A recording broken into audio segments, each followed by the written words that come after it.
Bismillahirrahmanirrahim. Assalamualaikum warahmatullahi wabarakatuh. Alhamdulillahirabbil alamin wassalatu wassalamu ala asyrafil anbiya'i wal mursalin wa ala alihi wa sahbihi ajma'in. Subhanaka la ilma lana illa ma 'allamtana innaka antal alimul hakim. Wa la haula wa la quwwata illa billahil aliyyil azim. Alhamdulillah, syukur pada Allah Subhanahu wa taala kerana Allah masih lagi memanjangkan usia kita, umur kita, sehingga dapat kita merasai nikmat beribadah lebih-lebih lagi dalam bulan Ramadan yang penuh keberkatan ini. Dan alhamdulillah pada hari ini bersamaan dengan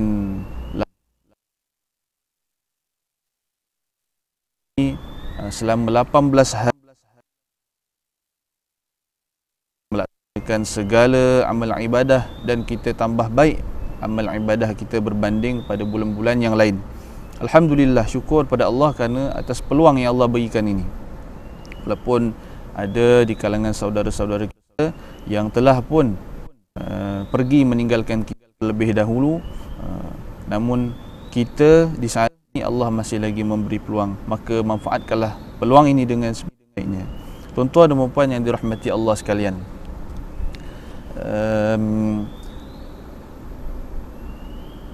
pada 17 Ramadan kebiasaannya dan lazimnya kita Islam di seluruh dunia akan menyambut nuzul Al-Quran.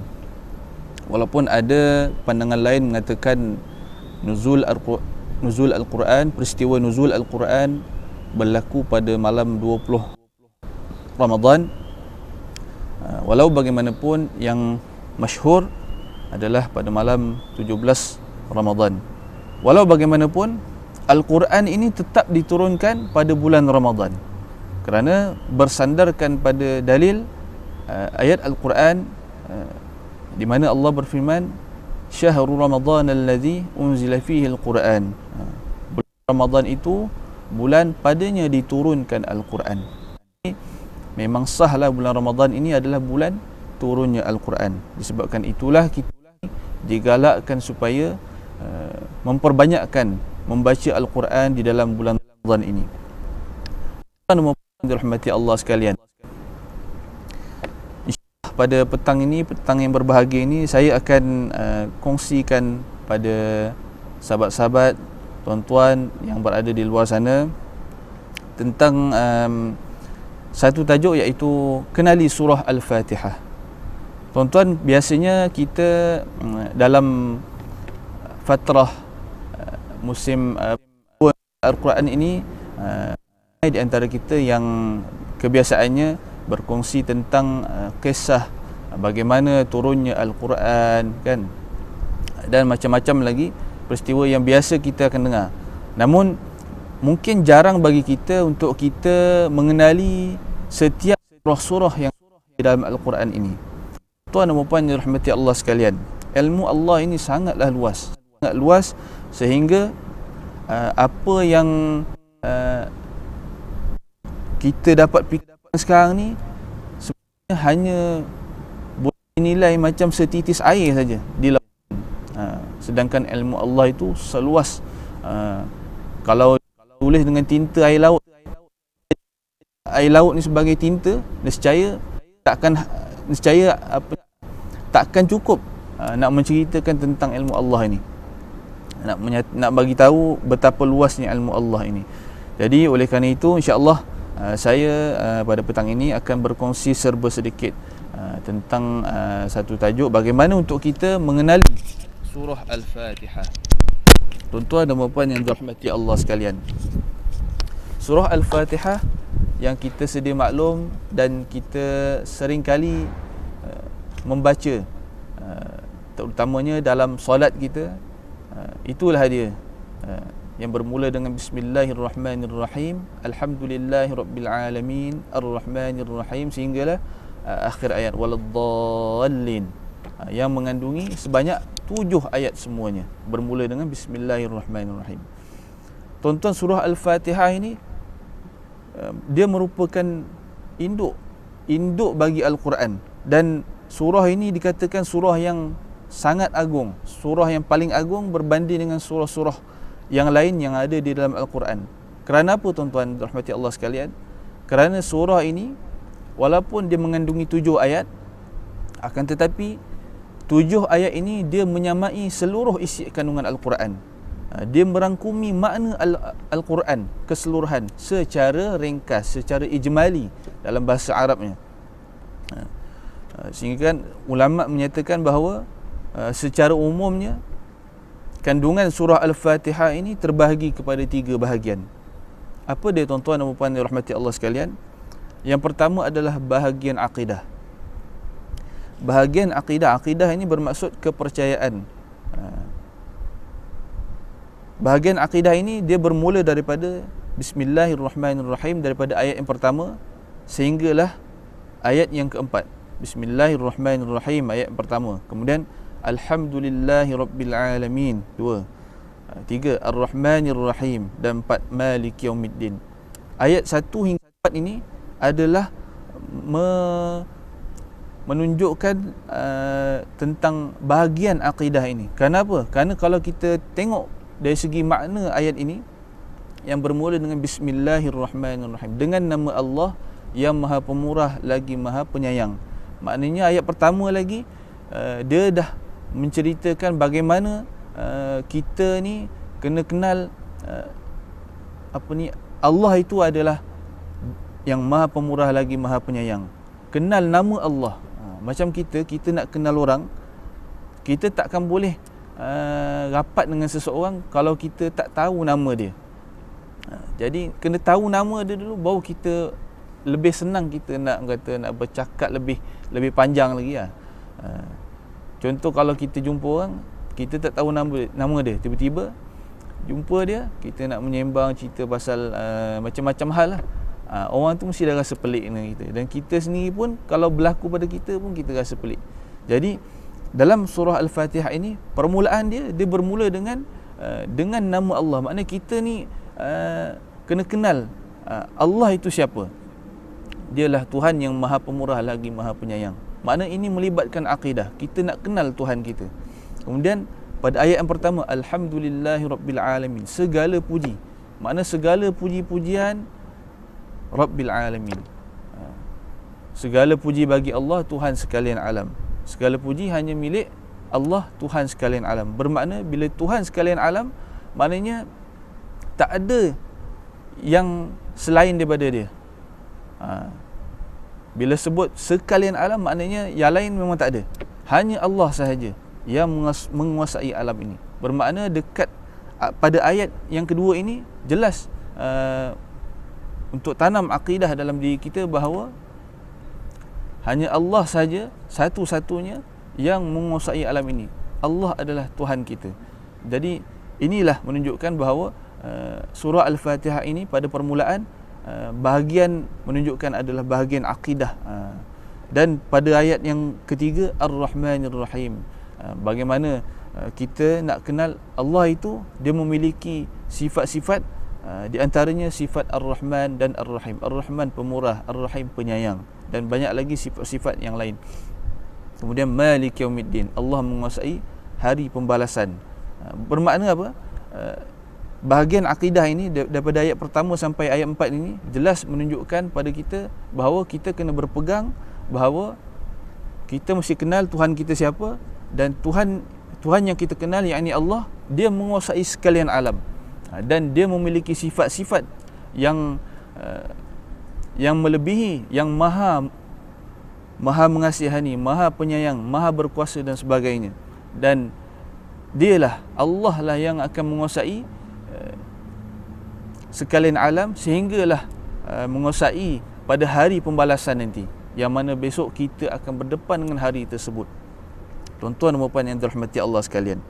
Kemudian ulama membahagikan surah Al-Fatihah ini pada bahagian yang kedua adalah bahagian ibadah. Bahagian ibadah ini iaitu pada ayat yang kelima, Iyyaka na'budu wa iyyaka nasta'in, yang bermaksud hanya Engkau sajalah yang kami sembah dan hanya Engkau sajalah kami memohon pertolongan. Kemudian bahagian yang ketiga adalah bahagian manhaj hidup, cara hidup. Yang mana pada ayat 6 sehinggalah akhir, iaitu ayat 7. Ihdinas siratal mustaqim, tunjukkanlah kami jalan yang lurus. Siratal ladzina an'amta alaihim, iaitu jalan orang-orang yang kau beri nikmat. Ghairil maghdubi alaihim waladdallin, bukanlah jalan mereka yang kau murkai dan bukan jalan mereka yang sesat. Tuan-tuan dan puan dirahmati Allah sekalian, ada setengah ulama dia membahagikan kandungan surah Al-Fatihah ini kepada beberapa bahagian. Lebih kurang sama juga dengan tiga pembahagian tadi. Cuma ada pecahan lagi supaya kita lebih memahami.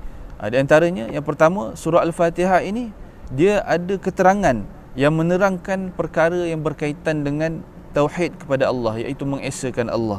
Kemudian surah Al-Fatihah juga dia menerangkan ada janji-janji baik dan berita gembira untuk orang-orang yang beriman, dan ada juga janji-janji buruk serta peringatan bagi orang-orang yang kufur, yang ini engkar, dan mereka yang melanggar perintah Allah. Kemudian dalam surah Al-Fatihah juga ada menerangkan konsep ibadah, konsep ibadah yang sebenar, dan menerangkan jalan kebaikan serta kebahagiaan dunia dan di akhirat. Kemudian menerangkan juga kisah orang-orang yang beriman dan mereka yang taat serta patuh kepada Allah, dan menerangkan kejayaan orang-orang beriman ini. Kemudian dalam surah Al-Fatihah juga ada menerangkan bagaimana orang-orang yang ingkar terhadap Allah, dan diterangkan juga tentang bagaimana orang-orang yang ingkar ini menyesal. Tuan-tuan dan puan yang dirahmati Allah sekalian, itu secara ringkas, ijmali, bagaimana untuk kita memahami betapa hebatnya, menunjukkan betapa hebatnya surah Al-Fatihah ini. Ada 7 ayat bermula dengan Bismillahirrahmanirrahim sehinggalah waladdallin. 7 ayat, tetapi dia mengandungi makna yang merangkumi seluruh Al-Quran. Disebabkan ada 3 pembahagian ini yang mana ulama sebutkan, sebagaimana yang saya sebutkan tadi. Tuan-tuan dan puan yang dirahmati Allah sekalian, surah Al-Fatihah, nama Al-Fatihah ini, surah Al-Fatihah ni dia selain daripada nama Al-Fatihah, dia ada banyak lagi nama lain. Kerana apa? Kerana menunjukkan kemuliaan dia dan juga kelebihan yang ada pada surah Al-Fatihah ini. Kerana kata Imam Al-Qurtubi dalam tafsirnya, surah Al-Fatihah ini ada 12 nama. 12 nama surah Al-Fatihah ini. Dan dalam kitab Al-Itqan fi Ulumil Quran, Imam Asyuti berkata surah Al-Fatihah ini ada lebih daripada 20 nama. Tadi ada 12 nama. Ni Imam Al-Asyuti kata ada lebih 20 nama. Nama-nama yang ni, yang banyak ni, nak menerangkan tentang kelebihan dan juga keistimewaan serta kemuliaan surah Al-Fatihah ni. Tuan-tuan dan puan yang dirahmati Allah sekalian, dan dalam pendapat yang lain ada yang mengatakan surah Al-Fatihah ni ada sehingga 30 nama. Begitu banyaknya nama, bukan hanya surah, bukan hanya Al-Fatihah sahaja, tapi ada juga nama-nama lain. Di antaranya nama-nama bagi Al-Fatihah ini, yang pertama Fatihatul Kitab. Surah Al-Fatihah dikenali sebagai Fatihatul Kitab ataupun Fatihah sendirilah, yang bermaksud pembukaan Al-Kitab. Dinamakan dengan Fatihatul Kitab kerana surah Al-Fatihah merupakan surah yang pertama dalam tertib surah Al-Quran. Kalau kita buka Al-Quran, pertama sekali surah yang kita akan jumpa adalah surah Al-Fatihah. Sebab tu nama dia Al-Fatihah, pembukaan. Sangat sesuai lah dengan keadaan dia. Dia duduk pada kedudukan yang pertama sekali dalam Al-Quran. Kerana Nabi SAW ada menyebutkan la salata liman lam yaqra' bi Fatihatil Kitab. Tidak ada solat, maksudnya tidak sah solat bagi orang yang tidak membaca Fatihatul Kitab. Maknanya tak baca surah Al-Fatihah lah. Maknanya Nabi sendiri menyebut ataupun menggelarkan surah Al-Fatihah ini sebagai Fatihatul Kitab. Nabi meletakkan nama sebagai surah Al-Fatihah. Tuan-tuan dan puan yang dirahmati Allah sekalian, dan di antara lainnya, nama bagi surah Al-Fatihah ini juga dikenali sebagai surah Ummul Quran, ataupun surah Ummul Kitab. Biasa tak kalau kita dengar kalau kita duduk dalam majlis-majlis ilmu, nanti MC ataupun pengurusi majlis dia ataupun ustaz-ustaz yang sedang bagi kuliah atau berceramah, dia akan memulakan dengan apa? Marilah sama-sama kita mulakan majlis dengan Ummul Kitab. Ummul Kitab tu adalah apa? Surah Al-Fatihah. Cumanya mungkin di kalangan kita ni, masyarakat kita tak mungkin ada yang tak tahu Ummul Kitab tu apa. Jadi itu yang bila ada di kalangan ustaz-ustaz kita, bila sebut marilah sama-sama kita mulakan majlis kita dengan Ummul Kitab Al-Fatihah. Jadi bila sebut Al-Fatihah tu barulah baca surah Al-Fatihah. Tapi kalau ikutkan Ummul Kitab itu dah cukup dah. Menunjukkan faham kita bahawa kita nak baca surah Al-Fatihah, memulakan dengan surah Al-Fatihah. Kerana Ummul Kitab juga merupakan nama bagi surah Al-Fatihah. Apa maksud Ummul Quran? Ummul Quran ni induk Al-Quran. Dan Ummul Kitab ni maksud dia adalah sama juga induk bagi Al-Quran. Induk Al-Kitab. Al-Kitab tu Quran lah. Dan dinamakan dengan Ummul Quran ataupun Ummul Kitab ni kerana apa? Kerana surah Al-Fatihah merupakan intisari. Induk ni kita boleh panggil intisari lah. Intisari bagi kandungan Al-Quran ni. Macam yang saya sebutkan tadi, surah Al-Fatihah ini dia mengandungi makna secara umum, bagi keseluruhan Al-Quran ini. Kerana itulah surah Al-Fatihah juga diberi nama sebagai Ummul Quran, induk bagi Al-Quran ini. Tuan-tuan dan puan yang dirahmati Allah sekalian, surah Al-Fatihah juga disebut sebagai surah As-Sab'ul Mathani. Surah As-Sab'ul Mathani dalam Al-Quran juga ada disebutkan dalam surah Al-Hijr ayat 87, di mana Allah berfirman, walaqad atainaka sab'an minal mathani wal Qur'anil azim. Sungguh kami telah berikan pada engkau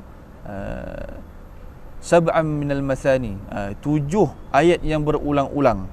7 ayat berulang-ulang ni maksudnya apa dia? Surah Al-Fatihah. Tuan-tuan, dinamakan Sab'ul Masani kerana apa? Kerana 7 ayat dalam surah Al-Fatihah yang kita baca berulang kali dalam solat. Inilah 7 ayat yang Sab'ul Masani, yang berulang-ulang, yang sering kali kita baca dalam solat kita. Dan Rasulullah sallallahu alaihi wasallam sendiri ada bersabda dalam satu hadis, Alhamdulillahi Ummul Quran wa Ummul Kitab was Sab'ul Mathani. Yang bermaksud Alhamdulillahi Rabbil Alamin adalah Ummul Quran dan Ummul Kitab serta As-Sab'ul Mathani. Maknanya Nabi SAW sendiri memberikan nama surah Al-Fatihah dengan Sab'ul Masani. Begitu juga Ummul Quran serta Ummul Kitab. Tuan-tuan dan puan yang dirahmati Allah sekalian, selain daripada itu, surah Al-Fatihah juga dipanggil sebagai Al-Quran Al-Azim, yang bermaksud bacaan yang agung. Kerana apa? Kenapa dinamakan Al-Quran Al-Azim? Kerana isi kandungan surah Al-Fatihah ini dia menyentuh perkara-perkara yang besar dan hebat. Yang pertama, dia sentuh perkara tentang akidah. Akidah ni bukan benda kecil-kecil, dia benda yang besar. Dia asas yang mesti ada pada setiap orang yang beriman. Kemudian dia ada tentang ibadah, kemudian manhaj hidup, cara hidup.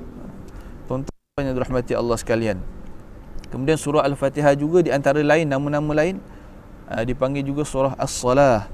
Kemudian Syifa, surah Asy-Syifa. Kenapa Asy-Syifa? Asy-Syifa ni maksud dia penawar. Kerana surah Al-Fatihah ni dia menjadi penawar bagi macam-macam penyakit. Sehingga kan Abu Sa'id Al-Khudri pernah meriwayatkan Nabi SAW bersabda, Fatihatul Kitab syifa'un min kulli sam. Yang bermaksud Fatihatul Kitab, surah Al-Fatihah ini adalah penawar, yakni syifa bagi setiap racun. Bermakna inilah yang menunjukkan kelebihan surah Al-Fatihah ini. Kepelbagaian nama dia menunjukkan kelebihan dia. Surah Al-Fatihah dikenali sebagai surah Asy-Syifa kerana surah Al-Fatihah boleh digunakan dan terbukti berkesan dalam merawat segala penyakit, sehingga Nabi sendiri sebut dalam hadis. Dan dalam satu kisah juga ada menyebut tentang sekumpulan sahabat dia pergi musafir.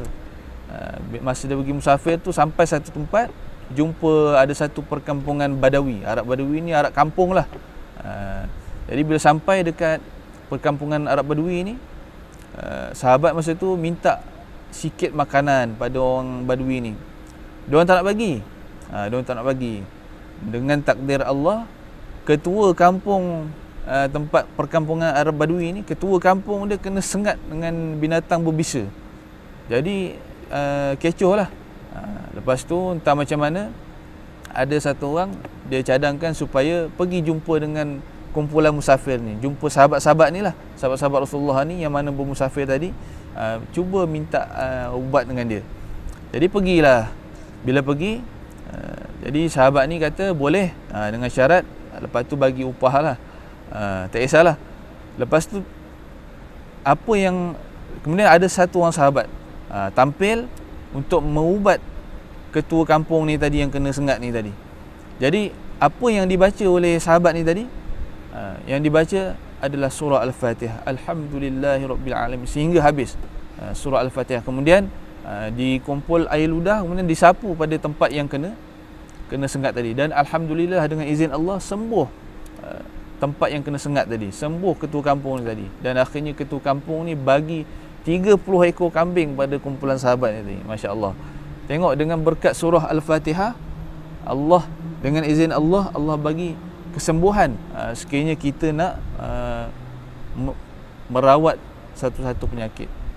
Dan kalau tuan-tuan ada pengalaman sebagai pengamal perubatan Asy-Syifa, tak kisahlah daripada mana-mana, Darussyifaa ke, Darussalam ke, tapi macam saya ada pengalaman belajar perubatan Islam Darussyifaa. Memang kalau untuk merawat satu-satu penyakit, lebih-lebih lagi kalau macam kita nak tangkalkan ataupun kita nak tawarkan air ataupun pada satu-satu contoh pada air lah, biasanya ayat-ayat ataupun bacaan-bacaan yang kita akan baca yang pertama sekali adalah surah Al-Fatihah, kemudian barulah diiringi dengan selawat syifa dan ayat-ayat yang tertentu, tengok pada penyakit apa yang kita nak rawat. Tapi yang pertama sekali kita akan mulakan dengan bismillah, dengan surah Al-Fatihah sehingga habis. Bermakna apa? Surah Al-Fatihah ini cukup besar dia punya fadilat dia, bukan sekadar hanya kita baca di dalam solat, tetapi dia boleh menjadi asy-syifa, dia merawat penyakit sekiranya kita berhajat untuk menyembuhkan satu-satu penyakit. Tuan-tuan dan puan yang dirahmati Allah sekalian, surah Al-Fatihah juga antara lain nama diberi nama sebagai surah asas Al-Quran. Kemudian surah Ar-Ruqyah, Ar-Ruqyah ni mentera, jampi ya. Sama juga macam Asy-Syifa tadi. Kemudian Al-Wafiyah, Al-Waqiyah, Al-Kafiyah, Asy-Syafiyah, Ad-Du'a, At-Tafwid, banyak lagi nama. Dan nama-nama ni menunjukkan kelebihan surah Al-Fatihah itu sendiri. Dan tuan-tuan sendiri boleh kaji dan boleh tengok dalam kitab-kitab memang ada menyebutkan tentang nama-nama ini. Tuan-tuan dan puan yang dirahmati Allah sekalian, surah Al-Fatihah ini diturunkan secara sekaligus. Maknanya memang turun lamsam lah orang kata kan, daripada Bismillahirrahmanirrahim sehinggalah Waladdallin, lamsam. Ada surah-surah yang lain yang kita tahu dia turun berperingkat-berperingkat, walaupun surah dia tak adalah begitu panjang kan, mungkin dalam semuka lebih sikit, tapi dia turun sikit. Mungkin permulaan 10 ayat, kemudian 10 ayat lagi, kemudian barulah habis. Tapi surah Al-Fatihah ini sekaligus turun. Dan ulama' juga berselisih pendapat sama ada surah Al-Fatihah ni turun dekat Mekah ataupun turun dekat Madinah. Tapi yang masyhur mengatakan surah Al-Fatihah ini diturunkan di Mekah, sebagaimana pendapat daripada Ibnu Abbas, Qatadah dan ramai lagi.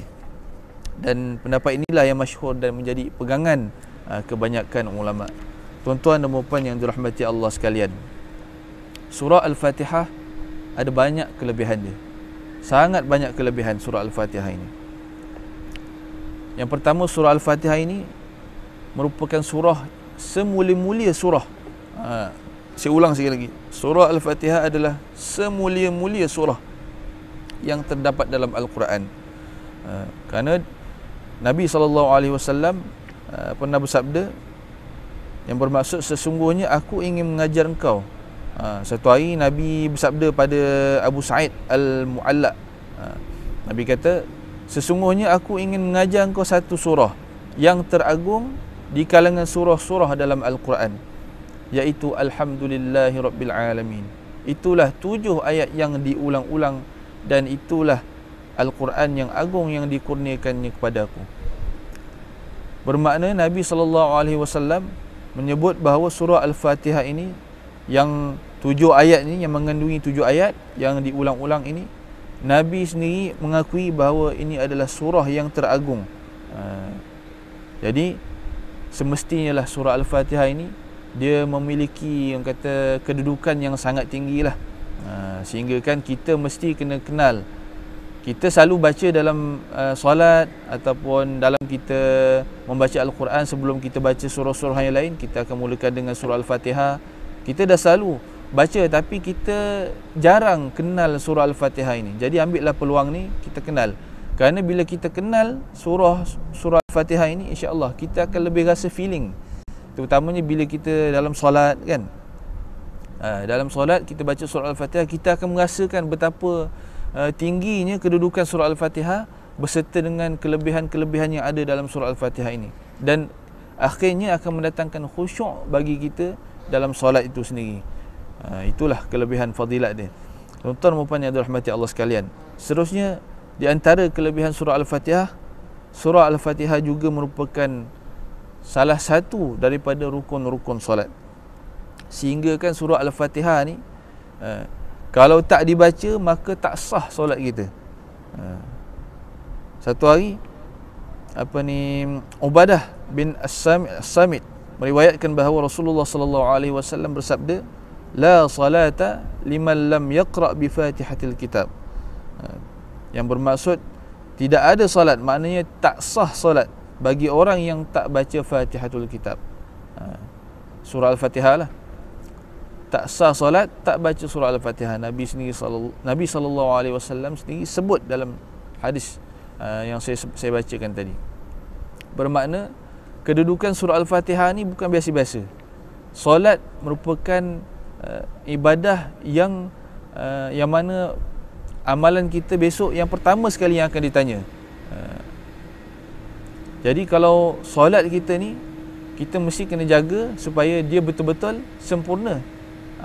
Nak bagi dia sempurna, mesti cukup dia punya rukun, dan salah satu rukun-rukun dia adalah surah Al-Fatihah. Tapi kalau surah Al-Fatihah ni kita tak baca, maka sia-sialah solat kita, dan besok apa yang kita nak tunjukkan, apa yang kita nak harapkan besok di hadapan Allah Subhanahu Wa Taala.